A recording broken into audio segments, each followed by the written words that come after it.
Hi, Dr. Hamilton, founder and CEO of Nutritionists Weight Loss, your bariatric and obesity specialist. So today I'm doing some meal prepping. So like always, I just kind of want to show you what I'm doing because I'm always talking about getting that protein. So I just cut some fresh strawberries. These are just going to be like snacks for me, like in between. So some of you, I'm like, at least try to get 2 meals if you're on the medications, because sometimes obviously the appetite goes down. I just kind of do normal, a normal healthy snack kind of in between the day. And so it's about that time for me. So I'm fixing these for the week. I'm doing first cut strawberries. I use chia seed, which has a ton of antioxidants, omegas, and a good source of fiber. I know the nutritionists are always telling you to get fiber. This has 5 grams of protein.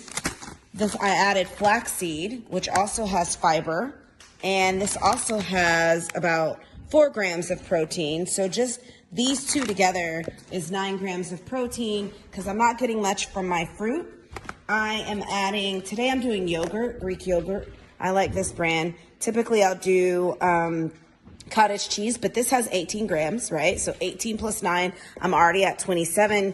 I am adding this paleo grain-free mix in here. And so this has another 4 grams. And so I'm already at 30 grams, and this is just can be a snack.